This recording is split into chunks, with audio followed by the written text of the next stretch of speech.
Bienvenidos, en esta oportunidad vamos a hablar acerca de lo que son los manuales. Los manuales es un tema muy interesante porque está directamente relacionado con las empresas y con el proceso administrativo. Ya anteriormente se recuerdan que habíamos estudiado un poco acerca de lo que es el proceso administrativo. Y el proceso administrativo está comprendido por cuatro etapas importantes. Está la planeación, está la organización, está la dirección y está el control. De estas tres, la que hemos estado estudiando a detalle es la organización. Por eso es que el curso se llama Organización de Empresas. Cuando hablamos de la organización es el momento en que nosotros vamos a distribuir y asignar las actividades que han sido planeadas previamente en la etapa anterior. Vamos a buscar a las personas idóneas para que ejecuten cada una de las actividades. Pero es aquí donde cobran importancia los manuales.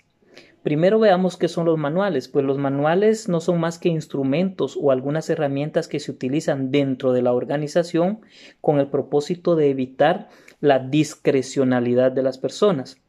¿A qué me refiero con decir la discrecionalidad de las personas? Para evitar de que las personas actúen por voluntad, por su posición o por puro instinto. Es decir, que las personas hagan lo que ellas quieren hacer. Cuando existen los manuales es porque ahí está contemplado lo que las personas deben de hacer para evitar de que ellas supongan qué podrían hacer en cada uno de los casos. Cuando nosotros evitamos que las personas actúen por discrecionalidad es cuando nosotros tenemos bien establecido en los manuales qué es lo que las personas deben de hacer, en qué momento y a quién le corresponde. ¿Por qué? Porque los manuales contemplan pasos, contemplan procedimientos, políticas, reglamentos, entre otras cosas. Cuando hablamos de manuales podemos encontrar una variedad de manuales, pero los más comunes y los más importantes que se utilizan en la mayoría de empresas en todos los países están el manual de organización, el manual de normas y procedimientos y el manual de puestos y funciones. El manual de organización, que es el primero que vamos a mencionar, es un documento que contiene información muy detallada acerca de toda la empresa, de cómo está organizada, de su directorio administrativo, de los antecedentes, quiere decir cómo se creó la empresa, de cuáles son sus bases legales, a qué se dedica, cuáles son sus metas, cuáles son sus visiones, etcétera, etcétera. Un manual de organización nos viene a dar una radiografía de toda la empresa. Y esa es la importancia del manual. Podríamos decir que tal vez es el manual más grande, ¿verdad? Porque este contempla una radiografía completa de toda una empresa, hablando desde cómo se creó, cuáles son sus bases legales, hacia dónde va, cuál es su visión, cuál es su misión, cómo está estructurada la empresa, cuántas áreas tiene, etcétera, etcétera, etcétera. Cuando elaboramos un manual de organización, el contenido puede variar, pero lo más típico que tenga un manual dentro de su contenido está, por ejemplo, la introducción, los elementos de la planificación administrativa que se refiere al marco jurídico, los propósitos, los objetivos, las funciones y todo el organigrama general, que esas cosas de las que ustedes han estado investigando estos últimos días, los organigramas. También incluye elementos de la planificación operacional de la unidad administrativa. Esto se refiere al marco jurídico, al organigrama específico de cada una de las áreas. Imagínense, el manual de organización debe de incluir el organigrama de toda la empresa y aparte de eso va a incluir los organigramas de cada una de las áreas o secciones en las que está dividida nuestra empresa. Aparte de eso, tiene que tener una descripción breve de los puestos. También debe de tener las consideraciones finales, ¿verdad? Es aquel apartado donde habla acerca de los rasgos comunes que pueden tener los puestos, los procedimientos que deben de seguirse para implementar el manual. Ya de último está la vigencia o la sanción de la autoridad superior. La vigencia es de cuándo a cuándo es valedero ese manual y la sanción es donde están las firmas de las autoridades superiores que le dan la validez a ese manual. Luego tenemos el manual de normas y procedimientos. Este es muy interesante. Yo creo que Sin quitarle importancia a los otros dos, este es un manual muy importante porque es el manual donde establece y le sirve al empleado para realizar las actividades que se le encomiendan.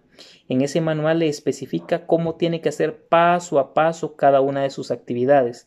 Las empresas estatales, por ejemplo, todas cuentan con manuales de procedimientos o de normas o procedimientos. ¿Por qué?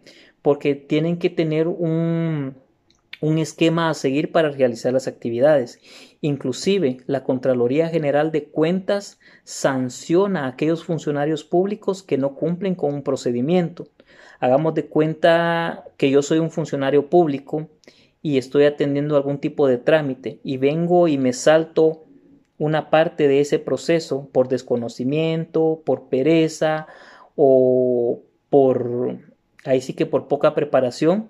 Entonces, al momento que venga Contraloría a hacer una auditoría de los procedimientos que se aplican en esta entidad pública, puedo recibir yo una sanción por haberme saltado un procedimiento. Y créanme que las sanciones que pone la Contraloría de Cuentas, pues no son muy bajas. Las sanciones que impone la Contraloría General de Cuentas van de miles de quetzales para arriba. Estamos hablando de 20,000, 30,000, 50,000 quetzales.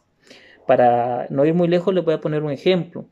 Cuando yo trabajaba para la Superintendencia de Administración Tributaria, hubo varios compañeros que no fueron a hacer su trámite de probidad a Contraloría. El registro del trámite de probidad es cuando se tiene un formulario, ¿verdad?, donde uno declara qué es lo que tiene antes de empezar a trabajar para el gobierno. A ellos se les olvidó y pasó cierto tiempo y les llegó una notificación y ahí les notificaban, ¿verdad?, que tenían una multa de 90,000 quetzales por haber dejado de hacer ese procedimiento. Entonces es ahí donde les digo que los manuales de procedimientos son muy importantes.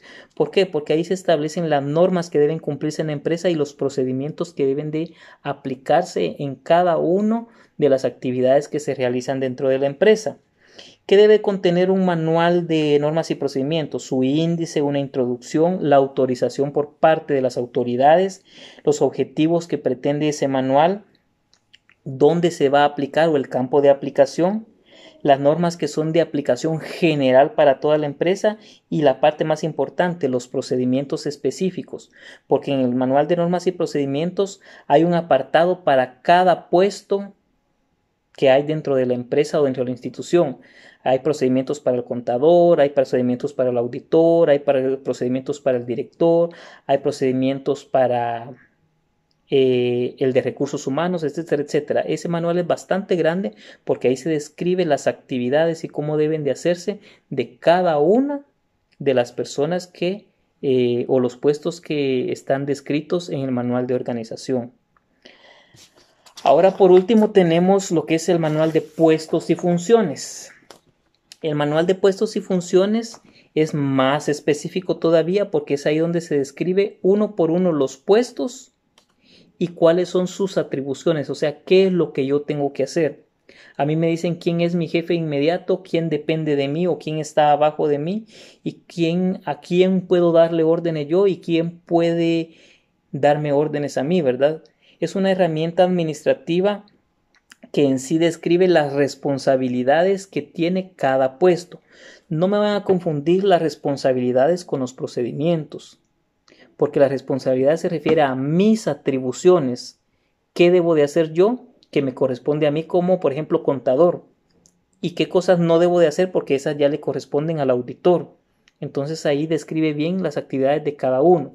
Pero yo cuando hablo de procedimientos es la descripción de cada una de las etapas o pasos que deben de cumplirse para cumplir todo un proceso. Entonces esa es la diferencia entre uno y otro.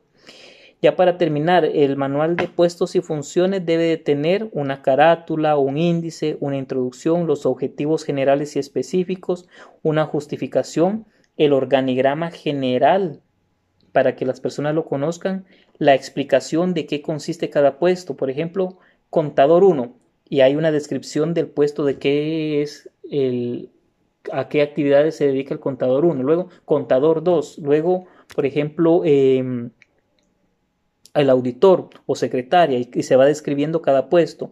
Luego, las funciones que va a realizar, ¿verdad? recibir correos, redactar cartas, estar al pendiente de la agenda de su jefe inmediato, etcétera, etcétera. Entonces está describiendo las actividades de cada uno, ¿verdad? Y luego la descripción de las relaciones que tiene mi puesto con otros puestos. ¿Con quién debo estar yo directamente relacionado? Y por último están las consideraciones generales. Entonces, eso es todo con relación a los manuales. Espero que esta explicación les sirva para estudiar y que la actividad donde me investigaron acerca de los organigramas les haya salido con éxito porque aún no he revisado esas tareas.